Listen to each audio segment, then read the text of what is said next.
दोस्तों, उत्तर प्रदेश सरकार द्वारा हाल ही में एक महत्वपूर्ण योजना चलाई गई है जिसका नाम है मुख्यमंत्री युवा उद्यमी विकास अभियान। इस योजना के अंतर्गत अगर कोई युवा अपना काम करना चाहता है तो उसे 5 लाख रुपए तक का लोन प्रदान किया जाएगा। वैसे तो यह योजना जिला उद्योग केंद्र विभाग की है, लेकिन लोन इसमें बैंक द्वारा प्रदान किया जाएगा।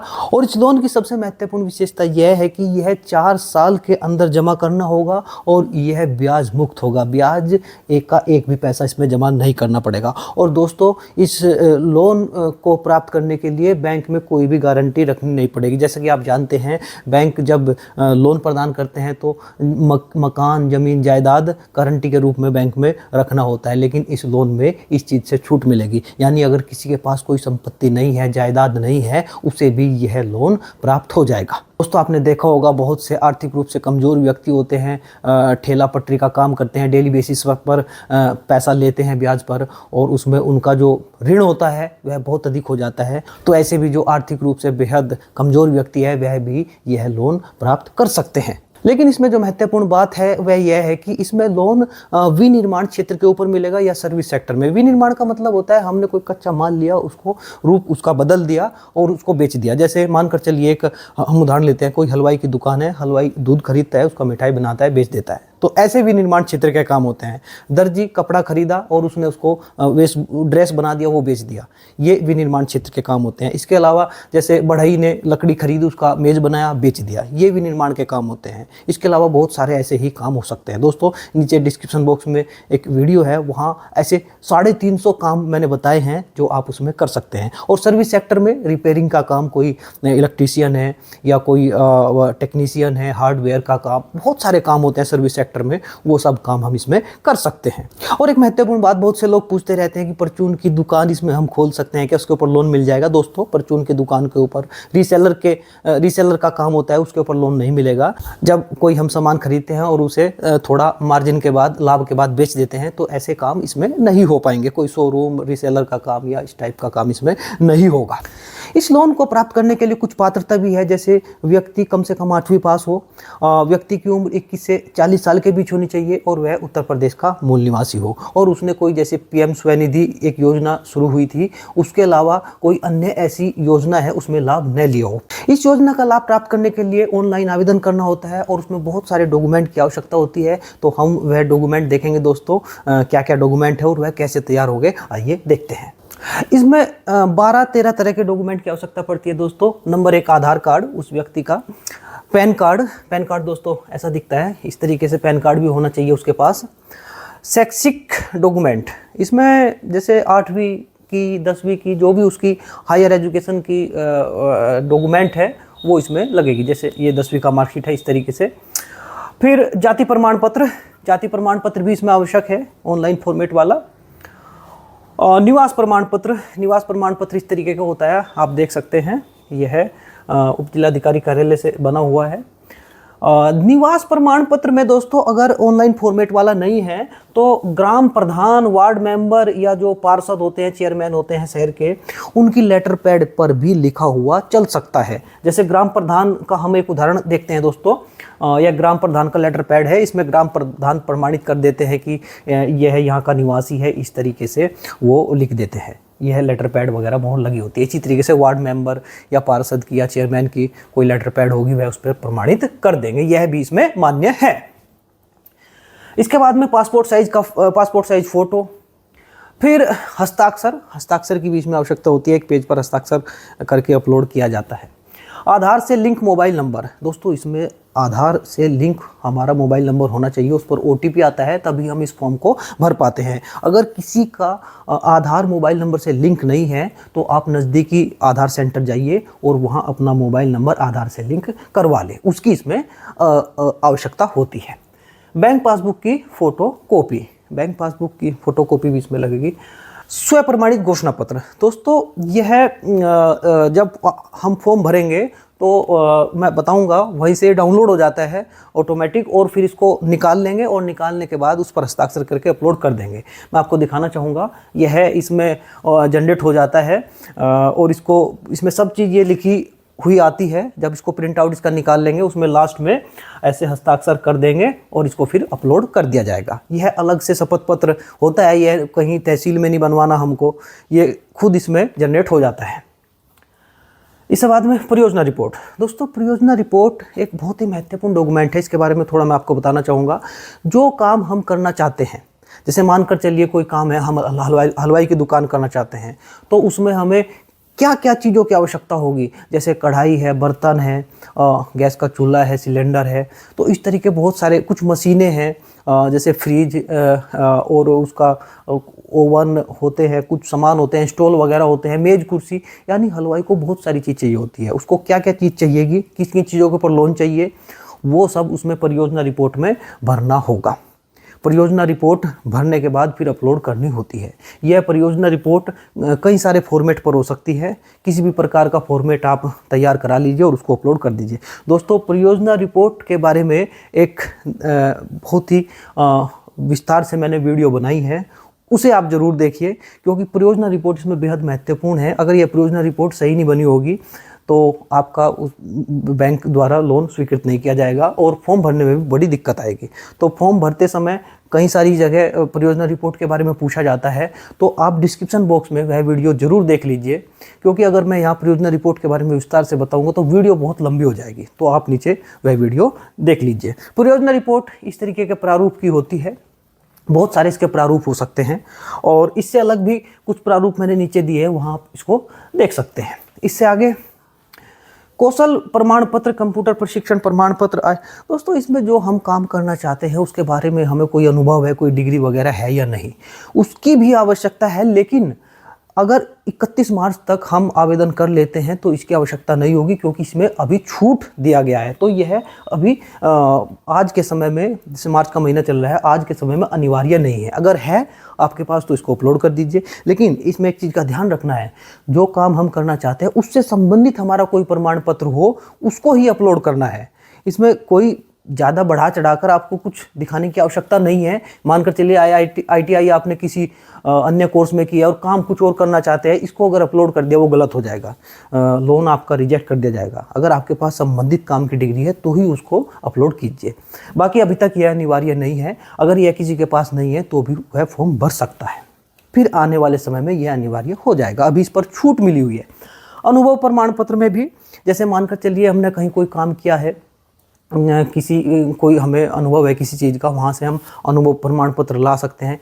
वहाँ काम कर रहे हैं हम और अपना नया काम उस हिसाब का करना चाहते हैं, तो वह भी इसमें अपलोड कर देना होगा। हालांकि अभी इसकी ज़रूरत नहीं है, वैकल्पिक है, इसको हम छोड़ सकते हैं। अब ये इस तरह के डॉक्यूमेंट थे दोस्तों, आप तैयार कर लीजिए, और तैयार करने के बाद अब ऑनलाइन आवेदन हम करेंगे। ऑनलाइन आवेदन की क्या प्रक्रिया उसको देखते हैं।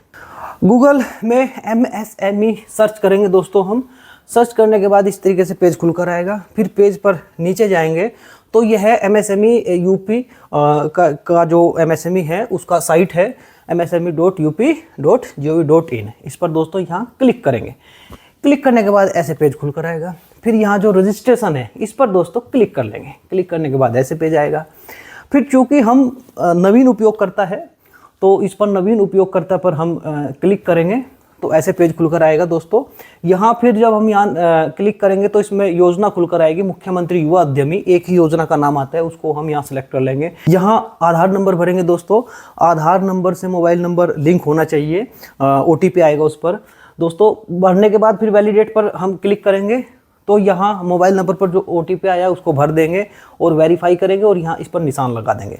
वेरीफाई करने के बाद दोस्तों इस तरीके से जो हमारी आधार कार्ड में डिटेल होती है वो सारी खुलकर आ जाएगी। हमारा नाम दिख जाएगा, जन्म तिथि आधार कार्ड में, आधार कार्ड वाली डिटेल खुलकर आ जाती है दोस्तों। और इसमें कुछ चीज़ें ऐसी आएगी वो हमें यहाँ भरनी होगी, वो आधार कार्ड में नहीं होती। जैसे मोबाइल नंबर यहाँ हमें अपना डालना होगा, जो यह मोबाइल नंबर हमें स्थायी रूप से जिस पर हम बातचीत करते हैं वो डालना होगा, क्योंकि इसी मोबाइल नंबर पर बैंक वगैरह से भी कॉल आपको आएगी, सभी प्रकार के मैसेज आएंगे। तो आपको बहुत सोच समझकर यह मोबाइल नंबर भरना होगा, ताकि फ़ोन के माध्यम से बैंक वालों से आपका संपर्क हो सके, बैंक वाले आपके पास फ़ोन कर सके। ईमेल आईडी अगर आपके पास है भर दीजिए, अनिवार्य नहीं है। जो रेड स्टार जिस पर होता है वह अनिवार्य होता है और बाकी चीज़ें अनिवार्य नहीं है। राज्य का नाम भर दीजिए, जिले का चयन कर लीजिए और लास्ट में दोस्तों इसको फिर प्रोसेस कर देंगे नीचे जाकर। तो प्रोसेस करने के बाद इस तरह सक्सेस लिखा आ जाएगा और जो आपका यूज़र नेम है, पासवर्ड है, इसको आप नोट डाउन कर लीजिए, अलग से इसको लिख लीजिए या इसको कॉपी कर लीजिए दोस्तों, या इसका स्क्रीनशॉट लेकर रख लीजिए और फिर इसको ओके कर देंगे। ओके करने के बाद फिर यहाँ जो यूज़र नेम है वह भरेंगे, जो भी पीछे मैंने कहा था लिख कर रख लीजिए। पासवर्ड इसको लिख देंगे और यहाँ कैप्चा भरेंगे। कैप्चा भरने के बाद रिफ्रेश के लॉगिन करेंगे। अब इतना करने के बाद दोस्तों जो आपका पासवर्ड है नया बनवाया जाएगा पासवर्ड। इसमें पासवर्ड चेंज करने का ऑप्शन आता है, तो जो पुराना पासवर्ड है उसको भर देंगे और फिर अपनी मर्ज़ी से कोई नया पासवर्ड भरेंगे और नए पासवर्ड को दोबारा यहाँ भरेंगे और भरने के बाद दोस्तों यहाँ सबमिट करेंगे। सबमिट करने के बाद इस तरीके से पेज खुल कर आ जाएगा, आपका पासवर्ड रीसेट हो गया, नया पासवर्ड बन गया है। अब इस तरीके से जो पेज खुल कर आ गया दोस्तों, इसको रिफ्रेश कर लेंगे, क्योंकि अगर यहाँ डायरेक्ट करेंगे तो आपका फॉर्म आगे प्रोसेस नहीं हो पाएगा। इसको लॉग आउट करके दोबारा से रजिस्ट्रेशन के ऑप्शन में जाइए और फिर वहाँ जो वो लिखा आता है नवीन पंजीकृत और पुराना, तो पुराने में जब आप क्लिक करेंगे तो ऐसा पेज खुलकर आएगा। यहाँ जब ये पंजीकृत उपयोगकर्ता लॉगिन पर क्लिक करेंगे ऐसा पेज खुलकर आ जाएगा। लॉग आउट करने के बाद जब दोबारा इसको खोलेंगे फिर इसमें यूज़र नेम भरिए, पासवर्ड भरिए, जो नया पासवर्ड अभी बनाया, कैप्चा भरिए और कैप्चा भरने के बाद दोस्तों आपको जो आपका मोबाइल नंबर है उस पर एक OTP आएगा, जो आपने मोबाइल नंबर उसमें लिखा था, सबमिट करेंगे। वो OTP यहाँ भरेंगे फिर सबमिट कर देंगे, ऐसे पेज खुल कर आ जाएगा। इसमें 3 तरह की सूचनाएं आपसे पूछी जाएगी। यह जो फॉर्म है व्यक्तिगत विवरण भरा जाएगा, परियोजना का विवरण, बैंक विवरण। तो व्यक्तिगत विवरण पहले भरेंगे दोस्तों हम। जब इस पेज पर नीचे आएंगे तो नाम, जन्म तिथि, लिंग वगैरह इसमें दोस्तों कुछ चीज़ें ऑटोमेटिक दिख जाएगी, कुछ चीज़ भरनी पड़ेगी और जो रेड स्टार में वो अनिवार्य होती है। जाति दोस्तों जो OBC, सामान्य, इस तरह की हमारी जो वर्ग होते हैं वो इसमें भरना होगा। जैसे इस पर जाति पर हम क्लिक करेंगे तो ये खुलकर आ जाएगी। जनरल है तो जनरल, OBC है तो ये दोस्तों इसमें सेलेक्ट कर दीजिए। और इसमें जो विशेष श्रेणी होती है, विशेष श्रेणी होती है दिव्यांग की और नोट हैंडीकैप, यानी आप दिव्यांग है या नहीं है। तो अगर दिव्यांग नहीं है तो इसको नोट एप्लीकेबल कर दीजिए और अगर दिव्यांग है तो फिजिकल चैलेंज इसमें दोस्तों कर दीजिए। फिर इसमें पिता का नाम, शैक्षिक योग्यता, मतदाता पहचान पत्र अगर है तो भर दीजिए, मोबाइल नंबर इसमें भर दीजिए। अगर कोई दूसरा इसमें वैकल्पिक मोबाइल नंबर भरना चाहते हैं वह भर दीजिए। फिर इसमें आप पैन कार्ड, इसमें पैन कार्ड दोस्तों अनिवार्य है, पैन कार्ड इसमें यहाँ भर दीजिए। वैवाहिक स्थिति भर दीजिए, अनिवार्य है वैवाहिक स्थिति भरना। और फिर इसमें पता, शहरी क्षेत्र के, ग्रामीण क्षेत्र के, वो इसमें क्लिक कीजिए और पता भर दीजिए। जनपद इसमें सेलेक्ट कीजिए, तहसील, पिन कोड, ब्लॉक, ग्राम, दोस्तों इसमें सब कुछ आपको भरना होगा। और फिर इस तरह की डिटेल कुछ खुलकर आ जाएगी और फिर यहाँ इसको आगे बढ़े पर प्रोसेस करेंगे। दोस्तों चेक सिविल स्कोर, जब हम कोई लोन लेते हैं बैंक से तो हमारा पुराना उसमें इतिहास क्या है लोन का। जैसे अगर हमारा कोई डिफ़ाल्टर हो गए, हम समय पे लोन जमा नहीं कर पाए, किस्तें जमा नहीं कर रहे हैं, तो उससे हमारा सिविल स्कोर ख़राब हो जाता है। तो इसमें 670 का सिविल स्कोर होना चाहिए इस योजना के लिए, तभी हम इसमें लोन ले पाएंगे बैंक से। तो जब चेक सिविल पे करेंगे तो हमारा इसमें सिविल स्कोर दिख जाएगा। खैर, उत्पाद और सेवा दोस्तों मैंने बताया था आपको पहले, इसमें हम या तो विनिर्माण क्षेत्र के ऊपर लोन ले सकते हैं या सर्विस सेक्टर के ऊपर। विनिर्माण का मतलब होता है, जैसे बताया था, कोई चीज़ हमने कच्चा माल लिया और उसका रूप बदल दिया और उसको बेच दिया, वो उत्पाद वाला काम माना जाता है। और सर्विस सेक्टर का रिपेयरिंग काम, इस्त्री का काम सर्विस सेक्टर का होता है। तो हम इसमें कौन सा काम करना चाहते हैं, उत्पाद का या सेवा का, उस पर क्लिक करेंगे। और क्लिक करने के बाद इसमें अगर उत्पाद का काम हम करना चाहते हैं तो वह क्या काम है, जैसे हलवाई की दुकान, बढ़ाई का काम, वो सब उसमें यहाँ लिख देंगे जो भी करना चाहते हैं। अगर सेवा का तो सेवा का उसमें खोल देंगे, मोबाइल रिपेयरिंग, कार रिपेयरिंग, तो यहाँ वह काम खोल देंगे हम। परियोजना इकाई का नाम, परियोजना इकाई का नाम मतलब है, जैसे मानकर चलिए हलवाई की दुकान खोल रहे हैं हम, तो लिख देते हैं ना रमेश स्वीट्स। और कोई रिपेयरिंग की दुकान है तो लिख देते हैं जैसे रमेश रिपेयरिंग सेंटर। इस टाइप में दुकान का नाम दे देते हैं हम कोई, वह इसमें यहाँ नाम लिखना होगा, हमारी दुकान का क्या नाम है। या हम अपनी दुकान का क्या नाम रखेंगे, वो सब इसमें परियोजना इकाई का नाम में भरना होगा। फिर प्रस्तावित कार्यस्थल का पता, यानी हमारी जो है दुकान है वहाँ किस जगह खोलेंगे, अपने गांव में खोलेंगे या नज़दीक शहर में खोल रहे हैं या किसी दूसरी जगह खोल रहे हैं, जहाँ जिस जगह वह दुकान हम अपनी खोलेंगे या अपने घर में खोल रहे हैं उसका यहाँ पता भर देंगे। जैसे मेरा घर है जहाँ मैं घर पे रहता हूँ वो एड्रेस भर देंगे, या किराए का कोई घर है वहाँ जहाँ वो किराए का घर है उसका यहाँ भर देंगे, और उस जगह भरी जाएगी, वो जहाँ मेरा प्रस्तावित कार्यस्थल है उसका जगह भरा जाएगा। मतलब दूर अगर करना चाहते हैं तो उस जगह का नाम भरना पड़ेगा। वो जो प्रस्तावित स्थल है वो किस जिले में पड़ता है वो भरना पड़ेगा, उसकी तहसील, उसका ब्लॉक, गांव वगैरह भरना पड़ेगा प्रस्तावित कार्यस्थल का। किसी गांव में है वो प्रस्तावित कार्यस्थल हमारी दुकान, पिन कोड भरना पड़ेगा। और प्लांट मशीनरी, दोस्तों ये जो प्लांट मशीनरी और ये 1 साइकिल कैपिटल, जब आप परियोजना रिपोर्ट की जो मैंने नीचे वीडियो दी है उसे डिस्क्रिप्शन बॉक्स में जो दी है उसे आप पढ़ लीजिए, और जब डिटेल से उसको पढ़ लेंगे तो इसको भरने में आपको सहूलियत रहेगी। तो आप इसको भर लीजिए, यानी प्लांट मशीनरी में कितना आप पैसा लेना चाहते हैं वो यहाँ भरा जाएगा। वर्किंग कैपिटल इसमें भर लीजिए, टोटल कितने का लोन लेना चाहेंगे। दोस्तों इसमें 5 लाख अधिकतम सीमा है, बाकी आप इसमें 4 लाख भी ले सकते हैं, 1 लाख भी, जितना आप लेना चाहें इसमें लोन ले सकते हैं। और इसमें 10% की छूट भी होती है। जैसे मानकर चलिए आप 5 लाख रुपया लेते हैं तो आपको 50,000 की छूट मिलेगी, यानी 4.5 लाख रुपया इसमें आपको 4 साल में जमा करना होगा, ये भी इसमें छूट होती है। तो वो टोटल लोन लिख देंगे। वो आप परियोजना रिपोर्ट की जो वीडियो है उसको देखिए आप ज़रूर, तो इसको भरने में सहूलियत रहेगी।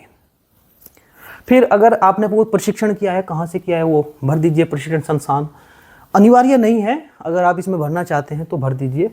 फिर उसका इनरोलमेंट नंबर, जो आपका प्रमाण पत्र है उस पर कोई नंबर होगा वो, और जो आपने प्रशिक्षण प्रारंभ कब किया था, कब उसका समाप्त किया था, वो इसमें डेट दे दीजिए। यानी 3 महीने का प्रशिक्षण था तो कब शुरू हुआ था, कब खत्म हुआ था, वो इसमें डिटेल भर दीजिए। फिर आगे बढ़े पर क्लिक करेंगे। फिर दोस्तों बैंक विवरण, 2 भाग हमारे भरे गए। अब बैंक विवरण पर क्लिक करेंगे तो इसमें हमें बैंक की डिटेल देनी होगी। दोस्तों इसमें जितने भी सरकारी बैंक है सार्वजनिक क्षेत्र के, उन सभी बैंकों से हम लोन ले सकते हैं। कुछ इसमें प्राइवेट सेक्टर के जैसे ICICI है, HDFC बैंक है, कुछ बड़े बैंक है वह भी इसमें लोन दे रहे हैं। तो हम जिस बैंक से लोन लेना चाहते हैं उस बैंक का यहाँ डिटेल भरेंगे। तो पहले तो बैंक का चयन करेंगे, फिर उसका FSC कोड भरेंगे, फिर उसकी शाखा वगैरह, शाखा का पता, खाता संख्या वगैरह भर देंगे, और फिर इसको वैलिडेट कर देंगे, खाते में जमा धनराशि।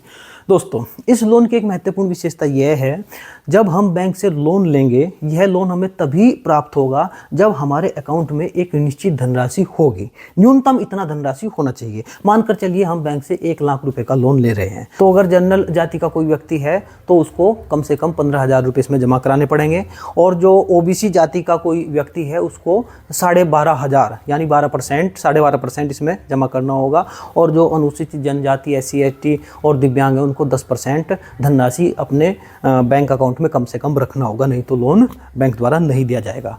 तो दोस्तों ये इसमें करना होगा। और हाँ, यहाँ जो हमारे खाते में जमा धनराशि है वह संख्या हमें यहाँ लिख देनी होगी। और इसमें दोस्तों ऑटोमेटिक कैलकुलेट होकर आया है। जो जब ये कोई व्यक्ति फॉर्म भर रहा था तो उसने दिखा दिया कि यह OBC श्रेणी का कोई व्यक्ति है जिसका मैं दिखा रहा हूँ। उसने बता दिया कि 12.5% इसको रखना जरूरी होगा, और स्वयं का अंशदान 12% के हिसाब से कैलकुलेट करके इन्होंने यहाँ यह धनराशि दिखा दी है। जिसका भी यह स्क्रीनशॉट है फॉर्म का वो सब कैलकुलेट करके इसने दिखा दिया, यानी इतनी धनराशि इसके अकाउंट में होनी चाहिए जो यह फॉर्म भर रहा था।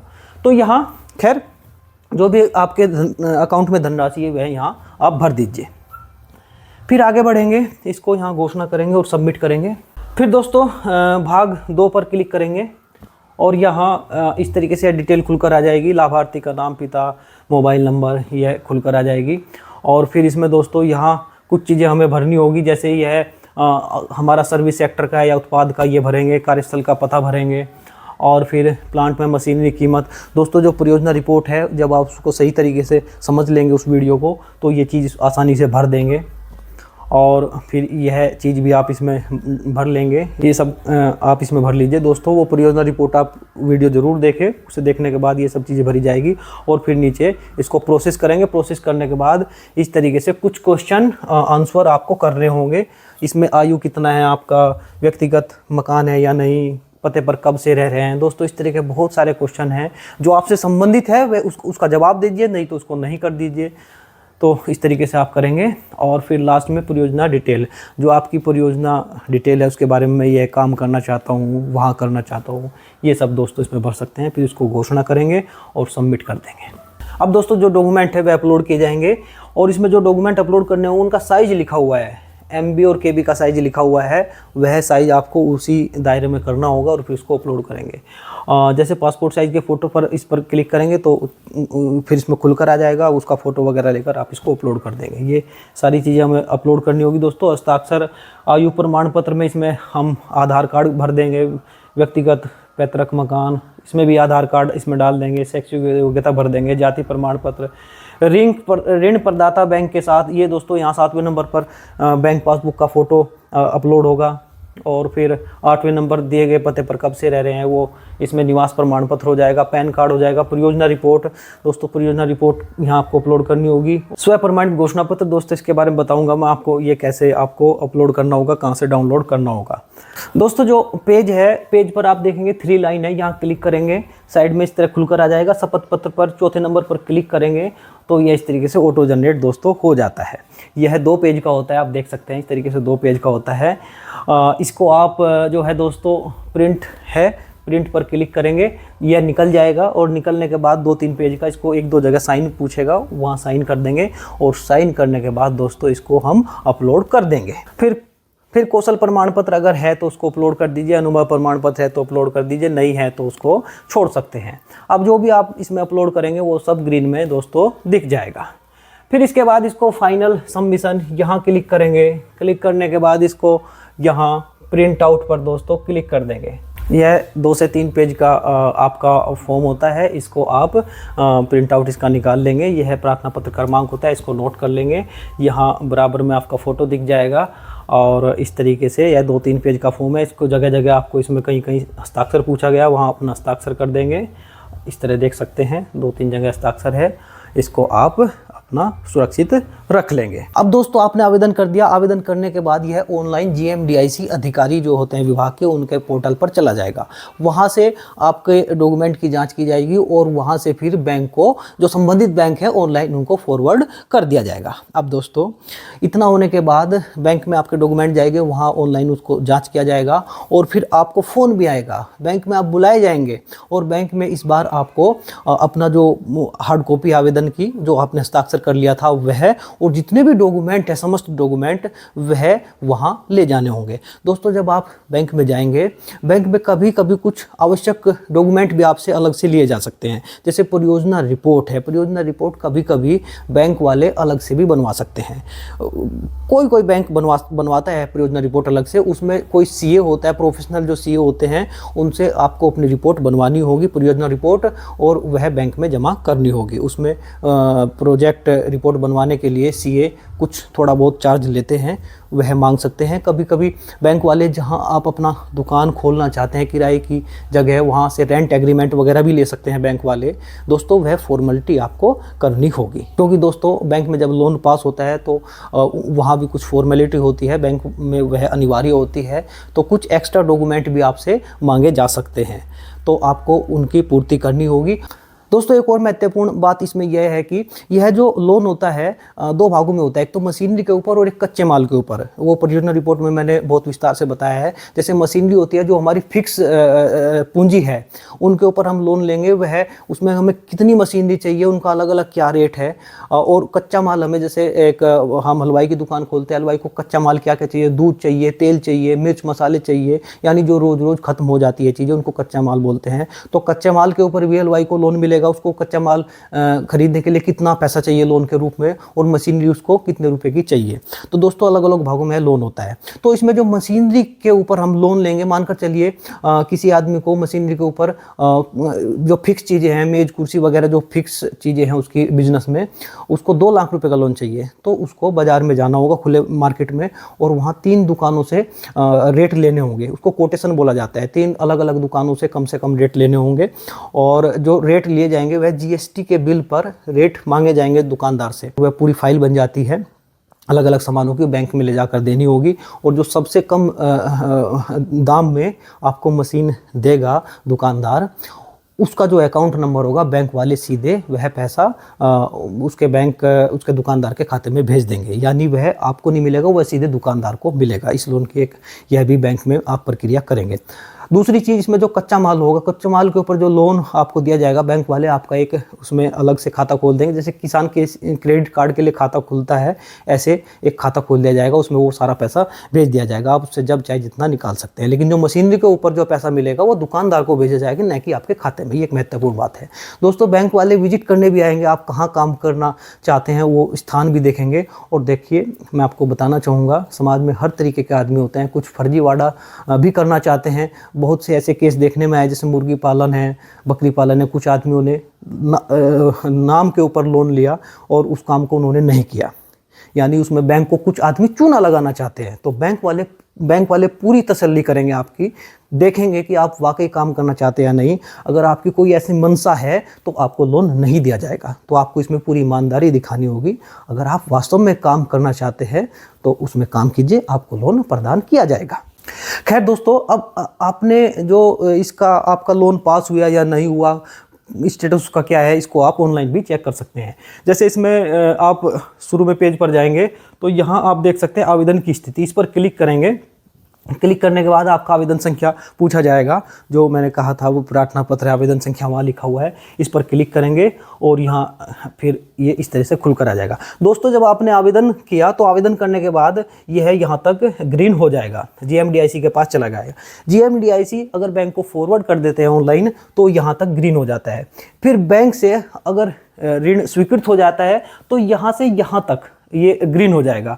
और फिर इसके बाद अगर ऋण स्वीकृत हो गया और आपके खाते में पहुंच गया पैसा और दुकानदार को चला गया वो जो मशीन वाला पैसा था, वो यहाँ ग्रीन यहाँ तक क्लिक हो जाएगा। तो इस तरीके से आपको यहाँ अगर आ जाता है तो बैंक से ऋण स्वीकृत होगा और खातों में आपके भी और दुकानदार के भी चला गया। इसमें जब नीचे जाएंगे तो इस तरीके से दिख जाता है दोस्तों, कब आपने एप्लीकेशन डाला था और वो GMDIC को गया था और क्या है उसका, वो सब लिखा हुआ आ जाता है दोस्तों। इस तरीके से आप ये अपना स्टेटस भी देख सकते हैं। और बाकी इस लोन के बारे में अन्य कुछ बात छूट गई हो, आप पूछना चाहते हो तो मेरा ये WhatsApp नंबर है, इस नंबर पर बात कर सकते हैं। कुछ वीडियो डिस्क्रिप्शन बॉक्स में भी है दोस्तों, वहाँ जाकर आप देख सकते हैं, डिटेल ले सकते हैं। खासतौर से परियोजना रिपोर्ट को आप ज़रूर देखें, वह बहुत महत्वपूर्ण है। और इस नंबर पर WhatsApp नंबर है दोस्तों, इस पर मैसेज करके मुझसे बात पूछ सकते हैं।